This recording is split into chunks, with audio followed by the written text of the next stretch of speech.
چند برس پہلے میں جیل میں تھا گجرات میں. مسلمان ملتے تھے، بہت سے تو ملنا بھی نہیں چاہتے تھے، کیونکہ ایسے غلط کاریوں میں پکڑ کے آئے تھے، تو اس وجہ سے کیا ملتے، بیچارے شرما کے ملتے بھی نہیں تھے. کوئی ملتا تھا، لیکن بس سلام کلام دعا کی گزارش کے لیے ملتا تھا. لیکن ایک کٹر قسم کا ہندو تھا، نوجوان. وہ ایک مسلمان کے ساتھ، اپنے دوست کے ساتھ کسی معاملے میں جیل میں آیا ہوا تھا. اس کا دوست الگ رہتا، وہ بھی الگ رہتا تھا. روزانہ صبح اٹھتے ہی اپنے مذہبی پابندیاں پورے بجا لاتا تھا، پوجا کر لیتا تھا اور یہ کرتا تھا، نہا دھو کے اس کے بعد زمین کو پانی پلا کے اور یہ کر کے اور سورج کو ڈنڈوت کر کے سوریہ نمسکار وغیرہ سب بہت پابندی سے کرتا تھا. اس کے بعد جب گیٹ کھول دیے جاتے، لوگ ایک دوسرے سے مل سکتے ہوتے، تو اس وقت میں وہ سیدھے سے نہا دھو کے تیار رہتا تھا.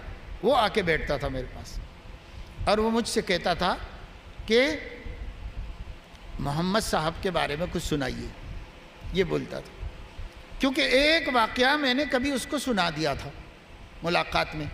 اتنی اس کو دلچسپی ہو گئی، روز آ کے کہتا تھا کہ کچھ سنائیے، ان کے کچھ اچھے قصے مجھے سنائیے، کچھ سنائیے. تو ہم سناتے تھے، جتنا موقع ملتا تھا سنتا تھا، بڑے احترام سے بیٹھ کر، بڑا توجہ دھیان دے کر. پھر ہم دعا کرتے تھے کہ اللہ پاک اس کے دل کو نرم کر دے اور اس کو نبی کی سچی محبت عطا فرما دے. بس پھر پتہ نہیں کیا ہوا، ہم رہا ہو گئے اور وہ ابھی اندر ہی تھا، تو پتہ نہیں پھر کیا ہوا، نہیں معلوم. لیکن میں آپ کو بتا رہا ہوں، آج ہمارے اندر سے یہ شوق نکل گیا.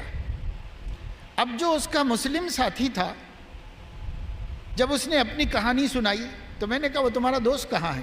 تو بولے یہی ہے جیل میں. تو کہا وہ اس ملاقات نہیں ہوتی، روز ملتا ہوں. تو اس کو کیوں نہیں لاتے؟ تو بولا روز بولتا ہوں کہ چلو ادھر ایک مولانا صاحب ہیں، اپن چلیں گے اور وہ ہم کو سیرت سناتے ہیں، سنیں گے. تو وہ بولتا نہیں جاؤ تم جاؤ، میں نہیں آتا. تو وہ نہیں آتا تھا. اتنے بدذوق ہو گئے ہم مسلمان، یعنی کچھ کام نہیں ہے، جیل میں پڑے ہوئے ہیں تو بھی سننے کو تیار نہیں نبی پاک صلی اللہ علیہ وسلم کی سیرت. اور وہ غیر مسلم سن رہا ہے، دلچسپی سے، دھیان سے سن رہا ہے. ہم لوگوں کو علم حاصل کرنا پڑے گا، سیرت النبی سے واقف ہونا پڑے گا، اپنے عقائد کو جاننا پڑے گا.